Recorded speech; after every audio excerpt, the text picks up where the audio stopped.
Tonight at 11, we're taking a closer look at the impact and the effort to get everything back to normal.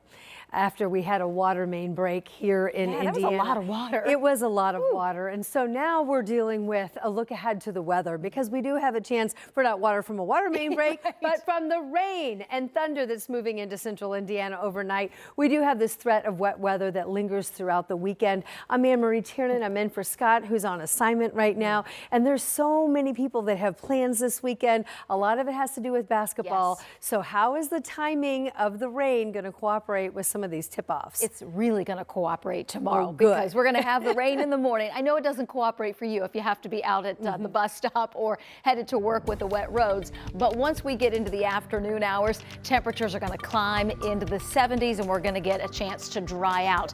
I thought we'd see a little more on radar, starting to see some pop-ups across the central sections of Illinois.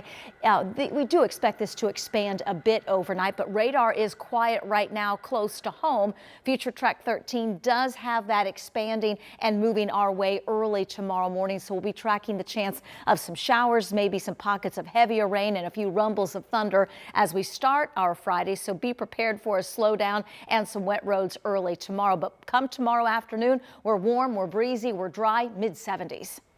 Thanks, Angela. And now is a perfect time to check your phone and make sure that you've got the WTHR weather app. That way you can check the radar and check out our weather blog anytime. It is a free download and you can find it in your phone's app store. Now to that water main break. The good news is that tonight water service is restored, but a boil advisory is still in effect after this break on the east side of Indianapolis. Now we're getting a clearer picture of the full scope of the impact of this break. Logan Gay spent tonight in Irvington talking with business owners, and Logan, a lot of quick adjustments for people who rely on this water. That's right, and some businesses, including Strange Bird, had to make the tough decision to close for the day. Others opened, but with limited menu. All of them crossing their fingers they can make it through until Saturday at noon, when that boil advisory is lifted. Water may have been gushing through the streets because of the broken water main near the intersection of East 22nd Street and Dr. Andrew J. Brown Avenue.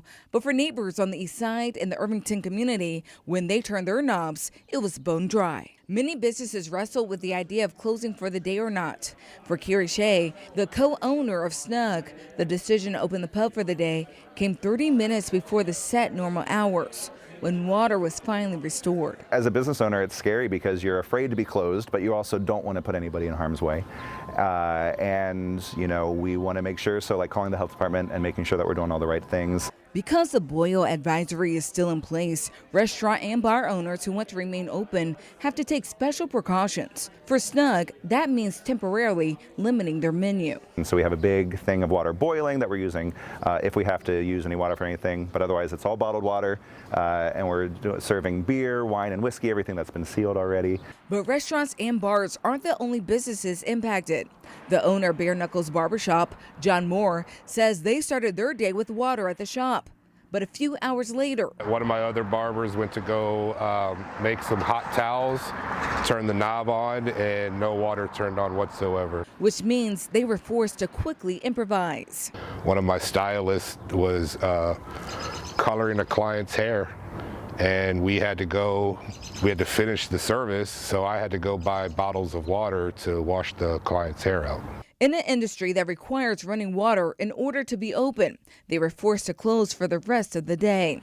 He says this was an inconvenience for both the stylists and their clients, who already had appointments scheduled that day. I have 2 clients that are going out of town this weekend and wanted to be cleaned up because one of them has a wedding to go to.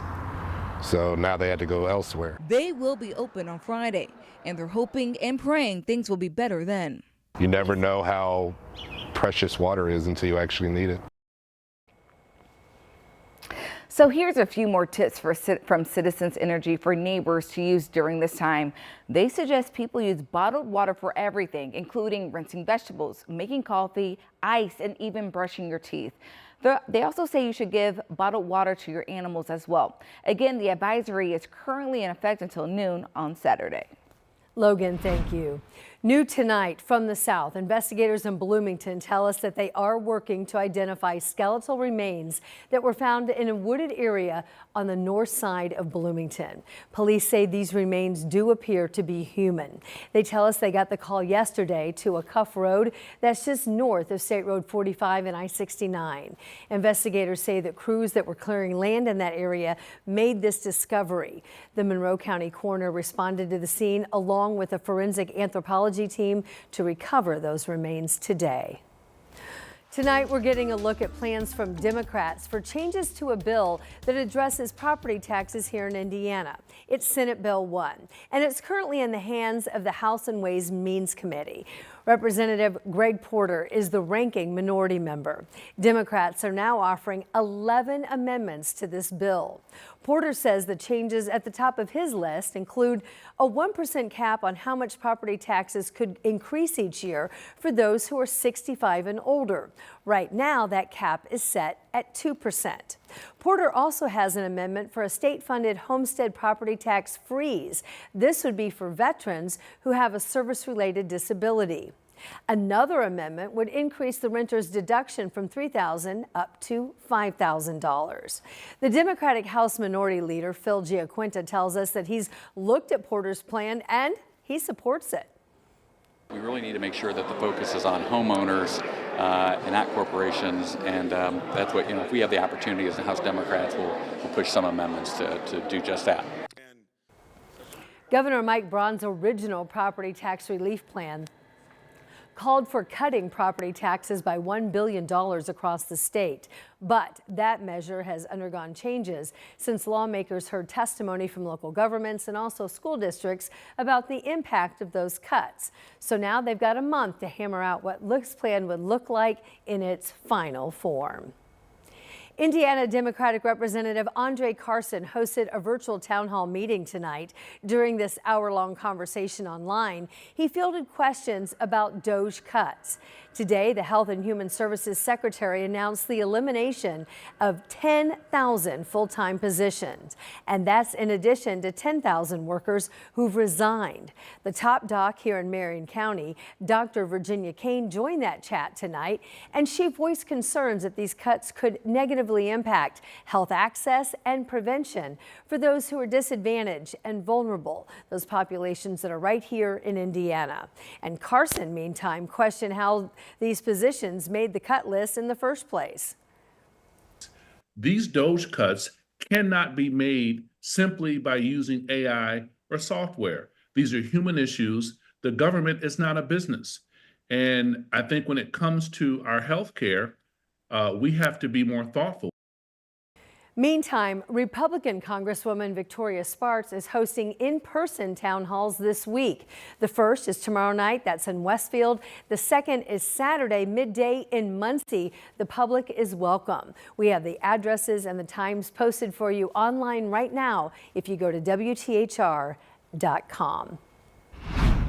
Tonight, stretches of Kessler Boulevard are now resurfaced. Crews did strip patching today on the north side. This is all part of an extensive effort that's underway right now to address holes and craters along our city's roads. City leaders are urging us to be patient as crews continue this work. It has now been a week since 3 tornadoes hit parts of northwestern Indiana. And tonight, some residents are voicing concerns about the pace of the cleanup there. From above, you can see the extensive damage in Gary. Houses and an elementary school are in pieces. The mayor signed an emergency declaration to help ramp up the recovery there. But one homeowner says she's been without power for days, and she's been running on a generator as crews are working to rebuild her roof. It could have been a lot worse. There could have been loss of life.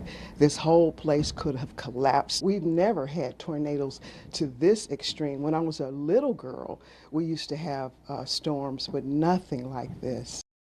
A spokesperson for the mayor's office says crews are still working to clear debris from the areas that are impacted. His team is now gathering data on the fiscal impact of the storm to support the request for assistance from the state and from the federal government.